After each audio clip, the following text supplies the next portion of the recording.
السلام علیکم ناظرین اس دوران ایک غلام تیزی سے اندر چلا آیا۔ اس نے آتے ہی شیخ کبیر الدین کو تعظیم دی۔ متی الدین کو اس کے کندھے پر کچھ لٹکتا ہوا دکھائی دیا تو وہ سمجھ گیا کہ ان کے لیے شکار لایا گیا ہے۔ وہ پہاڑی جانور تھا جس کی شناخت متی الدین کی عقل سے باہر تھی۔ کچھ ہی دیر میں وہ جانور آگ پر بھونا جانے لگا اور پھر سب اپنے اپنے پیٹ کی آگ بجھانے میں مشغول ہو گئے۔ دوسری صبح جب وہ بیدار ہوئے تو کافی دن نکل آیا تھا۔ دوپہر کے وقت جاسوس غلام یہ خبر لے کہ منگول لشکر کلال موت کی مرمت میں مشغول ہے، البتہ ان کے تمام سپاہی وادی میں بکھرے ہوئے ہیں۔ منگول لشکر نے اپنے خیمے بھی نہیں اکھاڑے۔ شیخ کبیر الدین سمجھ گیا کہ وہ تعاقب کرنے کا ارادہ نہیں رکھتے۔ اس نے سفر کی تیاری کا حکم دے دیا۔ وہ شام ہونے سے پہلے دوسرے طے کردہ غار تک پہنچنا چاہتا تھا۔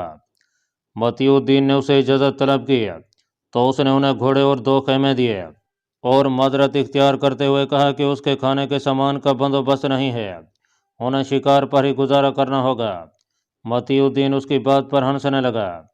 شیخ کبیر الدین نے اپنے خاص غلام کو ہدایت کی کہ وہ انہیں صحیح راستے پر ڈال کر واپس لوٹے۔ شیخ کبیر الدین نے نہایت پرجوش انداز میں انہیں رخصت کیا۔ متی الدین اور فناجو خان دونوں اپنے اپنے گھوڑوں پر سوار ہو کر غلام کے ساتھ پہاڑی کے ایک بھی حصے کی جانب بڑھ گیا۔ قریباً 4 کوس کا فاصلہ طے کرنے کے بعد غلام نے انہیں ضروری باتیں سمجھیں اور واپس لوٹ گیا۔ وہ دونوں خاموشی سے بتائی گئی راہ پر مناسب انداز میں سفر کرتے رہے۔ متی الدین فوری طور پر سمرقند پہنچنا چاہتا تھا تاکہ وہ برکئی خان کو تازہ ترین صورتحال سے آگاہ کر سکے۔ ہلاکو خان کی لگاتار کوششوں کے بعد برکئی خان کا ایک حلیف تباہ کر دیا گیا۔ فدائیوں میں 60 یا 70 افراد بچ کر کامیاب ہو پائے تھے، جن میں شیخ کبیر الدین بھی شامل تھا، جبکہ خیام زرعی دستے موت کے گھاٹ اتار دیے گئے۔ کہستان میں مکمل طور پر ہلاکو خان کا اختیار تھا۔ اب اس کے لیے بلاد فارس کے راستے کھل چکے تھے۔ کلال موت کو الخانی چھاونی میں بدل دیا گیا۔ یہ الگ بات تھی کہ یہاں وہ زیادہ دیر تک ٹھہر نہیں سکتے تھے کیونکہ موسم کی شدت انہیں بیمار کر دینے کے لیے کافی تھی۔ اگر وہ موسم کے خلاف انتظام کرنے کی کوشش بھی کرتے تو انہیں کڑی محنت سے کام لینا پڑتا۔ متی الدین کی تدبیر کے باعث وہاں موجود خشک لکڑی کے تمام ذخیرے جل کر خاک ہو چکے تھے۔ وہ دونوں مسلسل سفر کرتے بالآخر سمرقند کی حدود میں پہنچ گیا۔ متی الدین نے سفر کی تھکان کے پیش نظر فناجو خان کو مخاطب کیا اور اسے خیمہ زن ہونے کا مشورہ دیا۔ فناجو خان نے اس کی صورت پر گہری نظر ڈالی۔ وہ اندازہ لگانے میں ناکام نہیں رہا کہ متی الدین کا ستا ہوا چہرہ اس بات کی غمازی کر رہا تھا کہ اگر فوری آرام نہ کیا گیا تو ممکن ہے کہ وہ بے ہوش ہو کر گر جائے۔ فناجو خان نے اس کی ہمت بندھائی اور مشورہ دیا کہ قریب ہی کوئی چشمہ ملے گا تو وہیں خیمے لگا لیے جائیں گے۔ انہیں زیادہ تردد نہیں اٹھانا پڑا۔ کچھ فاصلے پر انہیں قدرتی چشمہ دکھائی دے گیا۔ وہ دونوں وہاں پہنچ کر نڈھال سے زمین پر لیٹ گئے۔ فناجو خان کی ہمت کچھ باقی تھی۔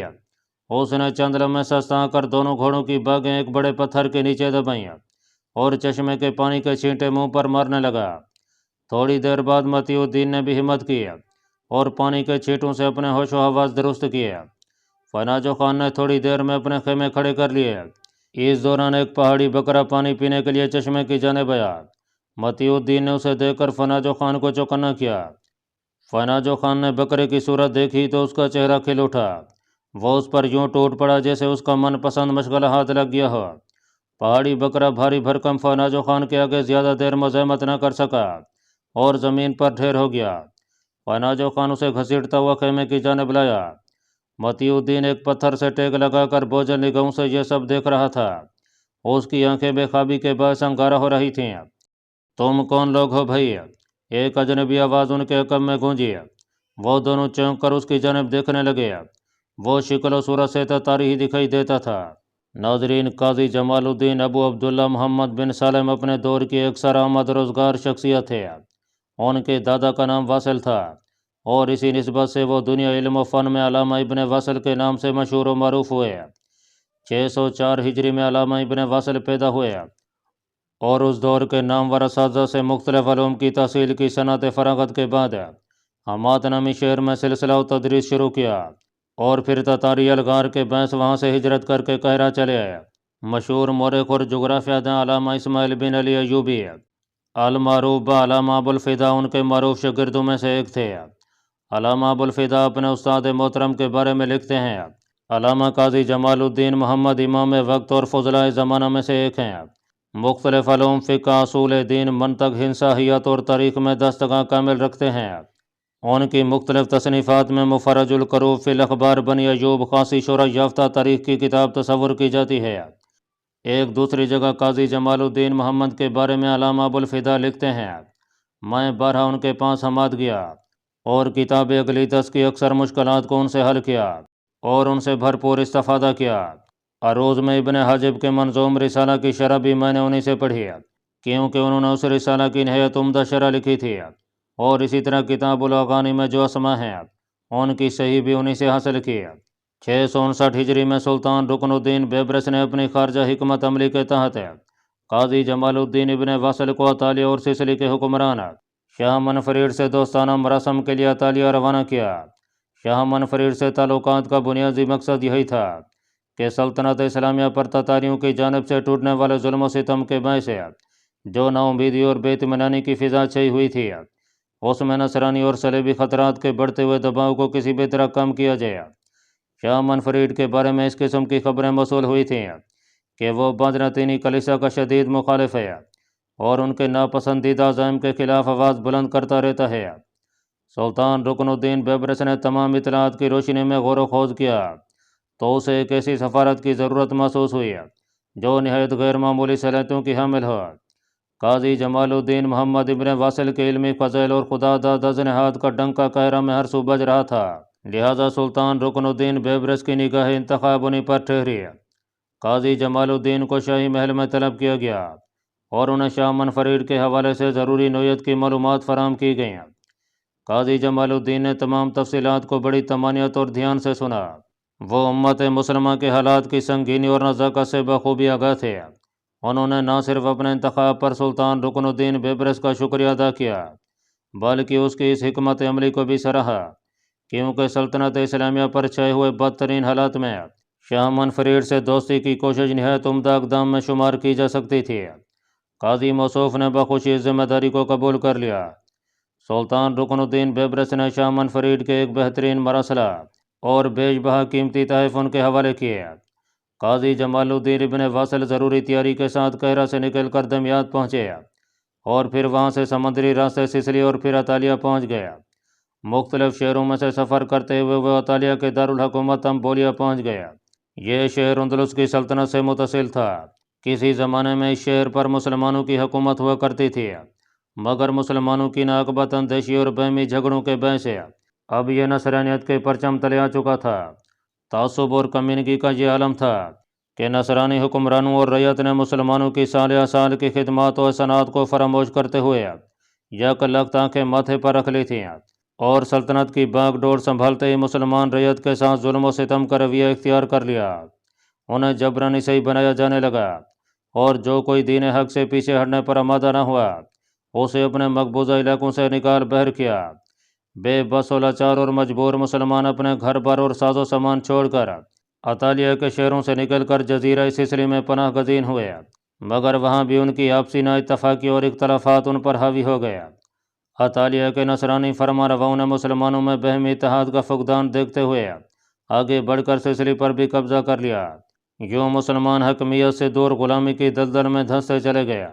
نصف صدی سے زائد عرصہ تک مسلمان نصرانی ظلم و جور کی چکی میں پیسے رہے کہ قدرت کو ان کی حالت زار پر رحم آ گیا اور جرمن فرمانروا شاہ فریڈرک دوم نے اطالیہ و سسلی کی فتح کے بعد ان کے کسی قدر حقوق بحال کیے اور انہیں سسلی سے نکال کر واپس اطالیہ میں آباد کیا۔ شاہ فریڈرک دوم نے مسلمانوں کو اطالیہ کے صوبے فوگیا کے 2 غیر آباد شہروں لوشیریا اور نوشیریا میں آباد کیا، جہاں انہیں مکمل مذہبی آزادی دی گئی۔ مورخین کے مطابق ان دونوں شہروں کی آبادی 80,000 نفوس سے زائد تھی۔ اس کے علاوہ جو مسلمان اطالیہ کے علاقوں میں اقلیت کی صورت میں رہتے تھے وہ علیحدہ تھے۔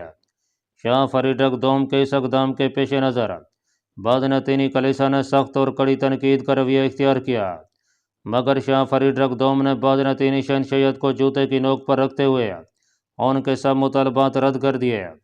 وہ خود کو صرف فرمانروا کہلانا پسند کرتا تھا، نہ کہ دینی نصرانیت کا خادم۔ شہنشاہ قسطنطنیہ کو شاہ فریڈرک دوم کا یہ جرحانہ رویہ ذرا نہیں بھایا، مگر وہ اپنے ریاسی انتشار اور قوت کی کمی کے باعث کچھ کر گزرنے سے قاصر رہا۔ شاہ فریڈرک دوم کی موت کے بعد اس کا بیٹا کارنل چہارم کے لقب سے 648 ہجری میں تخت پر بیٹھا۔ بازنطینی کلیسا نے ایک بار پھر مسلمانوں کو ان علاقوں سے باہر نکالنے کا مطالبہ کیا اور دین نصرانیت کی خدمت اختیار کرنے پر زور دیا۔ اس کے علاوہ کئی پرکشش سہولتیں بھی دینے کے وعدے کیے، مگر شاہ کارنل چہارم نے بھی اپنے باپ کی روش کو برقرار رکھا اور مشرقی کلیسا کے نصرانیت زدہ مطالبات کو نظر انداز کرتے ہوئے مسلمانوں سے عمدہ سلوک کیا۔ شاہ کارنل چہارم 652 ہجری میں وفات پا گیا تو سلطنت کا بوجھ اس کے بھائی شاہ منفرید کے کندھوں پر ڈال دیا گیا، جو کہ پہلے سے جانشین مقرر تھا۔ بازنطینی کلیسا نے ایک بار پھر کوشش کی تو شاہ منفرید نے مشرقی کلیسا کے سابقہ اقدامات کو کڑی تنقید کا نشانہ بنایا اور اس کے خلاف پرزور پروپیگنڈا کا آغاز کر دیا۔ شاہ منفرید کی پوری کوشش تھی کہ پورے یورپ کے نظام سلطنت کو نصرانی اثرات سے بالکل پاک کر دیا جائے اور مسلمانوں کی مانند متوازن اقتدار کی روش ڈالی جائے۔ اگر دیکھا جائے تو اس کی کوشش نہایت عمدہ اور قابل تعریف تھی، جس کے باعث پورے یورپ میں مسلمانوں کی مخالفت کی بجائے باہمی اتفاق سے نہ صرف امن و امان کی فضا قائم ہو جاتی اور طویل عرصے چھڑی ہوئی تعصب پسندی کی مذہبی جنگ مٹ جاتی، تمدن و ترقی کی نشو و نما کی نئی راہیں کھل جاتی ہیں۔ مگر شاہ منفرید کی اس قابل تحسین کوشش میں کوئی بھی مکمل ساتھ دینے پر آمادہ نہیں تھا۔ اندلس تازہ نصرانی قبضے میں آیا تھا۔ وہاں کے تعصب پسند حکمران یہ قطع نہیں چاہتے تھے کہ مسلمانوں کو زیادہ دیر تک ان کی سرزمین پر موقع فراہم کیا جائے۔ ان کا تو صرف یہی مطالبہ تھا کہ اندلس صرف نصرانیوں کا ہے، وہاں مسلمانوں کے مستقل رہنے یا عارضی قیام کی کوئی اجازت نہیں دی جا سکتی۔ انہیں تو غرناطہ کی اسلامی سلطنت بھی کانٹے کی مانند چبھ رہی تھی۔ وینس اور جنوا کی ریاستیں مفاد اور مطلب پرستی میں مشہور تھیں۔ فرانس، انگلستان، اینکوتونیا، ڈنمارک کی بڑی ریاستیں مشرقی و مغربی کلیسا کے جال میں پھنسی ہوئی تھیں۔ شاہ منفرید نے نصرانیت کے چنگل میں پھنسی ہوئی ریاستوں کی جانب سے اپنی مخالفت کو دیکھتے ہوئے بھی ہمت نہیں ہاری اور اپنے موقف اور کوششوں پر ڈٹا رہا۔ وہ ہر روز شاہی فرمان لکھواتا اور مختلف فرمانرواؤں کو بھجواتا رہتا۔ اسے جب بلاد مصر کی جانب سے سفارت کی آمد کا علم ہوا تو اس نے بڑے اہتمام سے قاضی جمال الدین ابن واصل کو شاہی دربار میں بلوایا۔ قاضی جمال الدین کے علمی فضائل سے وہ کسی قدر آگاہ ہو چکا تھا، لہٰذا اس نے خود اٹھ کر ان کا استقبال کیا۔ قاضی جمال الدین کو خصوصی نشست دی گئی۔ قاضی جمال الدین نے اپنی آمد کا مقصد واضح کرتے ہوئے سلطان رکن الدین بیبرس کی جانب سے دوستی کا پیغام پڑھ کر سنایا اور مسلمانوں کی حمایت اور ان کے حقوق کا خصوصی خیال رکھنے پر اس کے حسن سلوک کو سراہا تو شاہ منفرید بے حد مسرور دکھائی دیا۔ اس نے سلطان رکن الدین بیبرس کا شکریہ ادا کیا اور ریاست اطالیہ میں مسلمانوں کے لیے اٹھائے گئے اقدامات کے بارے میں قاضی جمال الدین کو تفصیل کے ساتھ بتایا۔ باتوں باتوں میں مشہور فلسفی اقلیدس کا ذکر چھڑ گیا تو شاہ منفرید نے اقلیدس کی کتب کے کئی پہرے زبانی سنا ڈالے، جس پر قاضی جمال الدین جیسی شخصیت بھی دم بخود رہ گئی۔ قاضی جمال الدین کے استفسار پر شاہ منفرید نے خود بتایا کہ اسے اقلیدس کی تمام کتب ازبر ہیں۔ شاہ منفرید کی علم دوستی کا حال دیکھتے ہوئے قاضی جمال الدین نے انہیں چند اپنے لکھے ہوئے رسائل پیش کیے، جن کا اس نے تہ دل سے شکریہ ادا کیا اور انہیں اپنی شاہی کتب خانے کی زینت بنایا۔ اس نے قاضی جمال الدین سے خصوصی گزارش کی کہ وہ ان کے لیے علم منطق پر ایک رسالہ تحریر فرمائے۔ جمال الدین نے بخوشی اس کی خواہش کے مطابق علم منطق پر کتاب لکھنے کا وعدہ کر لیا۔ ناظرین، متی الدین گردن گھما کر شک بری نگاہوں سے اس بلند قامت اجنبی تتاری کو دیکھ رہا تھا جو گھوڑے کی بانگیں سنبھالے ان کے قریب پہنچ چکا تھا، اور ناجو خان کو اس بات پر حیرت تھی کہ کوئی شخص کچھ دیر پہلے اپنے گھوڑے کے ساتھ وہاں پہنچ جائے اور اسے اس کی آمد کی کوئی خبر تک نہ ہو۔ یہ کیسا معمہ ہے؟ ممکن تھا کہ وہ جب پہاڑی بکرے کے ساتھ نبرد آزما تھا اس وقت وہ ان کی جانب بڑھ رہا ہو۔ بارکیف جو کوئی بھی تھا نہایت دبے قدموں ان کی جانب بڑھا تھا۔ سرخی میل بالوں کا لباس اس کے جسم پر موجود تھا۔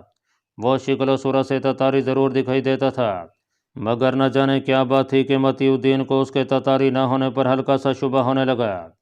ناجو خان پہاڑی بکرے کو ایک جانب ڈال کر سیدھا کھڑا ہو گیا۔ اجنبی تتاری پاس پہنچ چکا تھا۔ اس کے چہرے پر ابھی تک اپنے سوال کے جواب کی توقع جھلک رہی تھی۔ پہلے تم بتاؤ کہ تم کون ہو؟ متی الدین نے نرمی سے پوچھا۔ یہ کیا بات ہوئی؟ پہلے سوال میں نے کیا تھا، لہٰذا اخلاق کا تقاضا یہی ہے کہ تم میرے سوال کا جواب دو۔ اجنبی تتاری کے لہجے میں شرارت سی عود کرے۔ متی الدین اس کے ظریفانہ انداز پر جذبہ سا ہوا، جبکہ فناجو خان کی آنکھوں میں عجیب سی ناگواری ابھری۔ ٹھیک ہے، ہم اخلاقیات کا لحاظ کرتے ہوئے اپنا تعارف کرا دیتے ہیں۔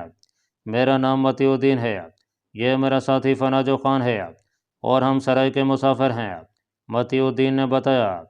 اس سے پہلے کہ میں یہ سوال اٹھاؤں کہ تمہارے لباسوں پر یہ خون کے خشک دھبے کیسے ہیں، پہلے اپنے بارے میں بتا دینا ضروری ہوگا۔ میرا نام ارزق ہے، میں شہری ہوں اور پیشے کے لحاظ سے مغنی ہوں، اجنبی نے اپنا تعارف کراتے ہوئے کہا۔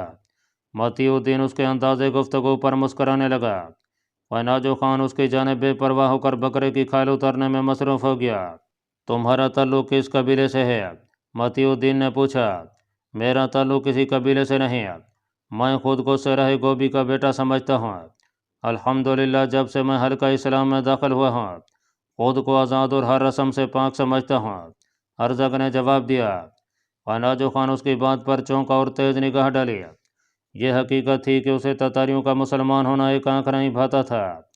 مجھے تم سے مل کر دلی خوشی ہوئی ہے۔ متی الدین کا چہرہ کھل سا گیا۔ کیا میں تمہاری منزل کے بارے میں کچھ دریافت کر سکتا ہوں؟ یوں تو میری کوئی منزل نہیں، فی الوقت میں بھی سرائی کی راہ اختیار کیے ہوئے ہوں۔ میں نے سنا ہے کہ ہمارا کان اعظم برکئی خان اسلام کی خدمت میں بڑا پرجوش مبلغ بن چکا ہے، بس اس کی ایک جھلک دیکھنے کی خواہش مجھے خراسان سے کھینچ لی ہے، ارزق نے کہا۔ خراسان کا نام سنتے ہی متی الدین کے ماتھے پر بل پڑنے لگے۔ خراسان ایلخانی منگولوں کی مقبوضات میں سے ایک تھا۔ متی الدین کے دل میں یہ شبہ سر اٹھانے لگا کہ کہیں یہ ایلخانی مخبر نہ ہو۔ ارزق متی الدین کے چہرے کے تغیر کو بخوبی محسوس کر چکا تھا۔ اس نے فوراً کہا، شیطان کا کام ہی دلوں میں وسوسے ڈالنا ہے۔ میں جانتا ہوں کہ تم میرے بارے میں کیا سوچ رہے ہو، مگر مجھے تمہیں اپنی صفائی دینے کی کوئی ضرورت نہیں ہے۔ اب چونکہ یہ بات کھل چکی ہے کہ ہم سب لوگوں کی منزل ایک ہی ہے، تو اگر تم لوگ رضامندی کا اظہار کرو تو ہم سب اکٹھے سرائے تک کا سفر کر سکتے ہیں، ورنہ مجھے تنہا سفر کرنے میں کوئی یار نہیں، ارزق نے کہا۔ متی الدین اس کی بات پر کچھ سوچنے لگا۔ فناجو خان کا انداز کچھ ایسا تھا جیسے اسے ارزق کی باتوں سے کچھ دلچسپی نہ ہو، وہ ساتھ چلے یا ان سے الگ۔ وہ بدستور بکرے کے ساتھ زور آزمائی میں مصروف رہا۔ اس دوران ارزق نے گھوڑے کی باگیں چھوڑ دیں اور وہ چشمے کی گھاس میں منہ مارنے لگا۔ تم ہمارے ساتھ سفر کر سکتے ہو، جب ہماری منزل ایک ہی ہے تو الگ الگ سفر کرنے کا کوئی فائدہ نہیں، البتہ اگر تم نے کوئی غلط حرکت کرنے کی کوشش کی تو ہم سے خیر خواہی کی امید نہ رکھنا، متی الدین نے جواب دیا۔ غلط حرکت؟ ارزق کے چہرے پر تعجب پھیل گیا۔ میں کچھ سمجھا نہیں۔ میرا مقصد سمجھانا نہیں، صرف آگاہ کرنا ہے، متی الدین نے سپاٹ لہجے میں کہا۔ تم صورت سے تو عرب دکھائی دیتے ہو، مگر تمہارے تیور عربوں جیسے نہیں ہیں۔ انداز و اطوار سے یہی محسوس ہوتا ہے کہ تم یقیناً ترک ہو۔ تمہاری سوچ کے زاویے میں کچھ سمجھ چکا ہوں۔ میں ایک مغنی ہوں، نغمات کی سر و لطافت سے میرا وجود رقص کرتا ہے، ناروا سلوک اور گھنونی حرکات سے مجھے گھن آتی ہے۔ تمہارے شکوک و شبہات کے سائے میں رہنے کی بجائے زیادہ بہتر یہی ہے کہ میں تنہا ہی سفر کروں۔ ارزق کے لہجے میں عجیب سی چبھن چھپی ہوئی تھی۔ تم تو برا مان گئے، میرا کہنے کا مطلب یہ نہیں تھا، متی الدین خجل ہو کر بولا۔ ارزق نے کوئی جواب نہیں دیا۔ اس دوران فناجو خان نے بکرے کی کھال اتار کر اسے بھوننے کے لیے تیار کر دیا تھا۔ اس نے متی الدین کو لکڑیاں اکٹھی کرنے کے لیے کہا۔ متی الدین خاموشی سے اٹھ کر چشمے سے کچھ دور بکھری ہوئی خشک لکڑیاں چننے میں مصروف ہو گیا۔ ارزق نے گھوڑے کی کاٹھی سے بربت اتاری اور ہلکی لیگ پر دھیمے دھیمے گنگنانا شروع کر دیا۔ وہ کوئی شہری گیت گا رہا تھا۔ فناجو خان اس کے گیت پر چونک سا گیا۔ وہ تتاریوں کا قدیم لوک گیت تھا جس سے دلوں کے تار جھنجھنا اٹھتے تھے۔ ارزق کی خوشالحانی کے باعث فناجو خان کے من میں عجیب سی گھنٹیاں گونجنے لگیں۔ ناظرین، قاضی جمال الدین نے لوشیریا میں قیام کرتے ہوئے اطالیہ کے شاہ منفرید کے لیے علم منطق کا رسالہ مکمل کرتے ہی اسے خبر دی۔ وہ دوران تحریر کئی بار قاضی موصوف کے پاس خود آ چکا تھا۔ اس کی یہ بے چینی اس کی علم و فن سے دوستی اور محبت کا کامل ثبوت تھی کہ وہ ایک چھوٹی سی کتاب کے بارے میں کس قدر فکر مند اور جنون میں مبتلا تھا۔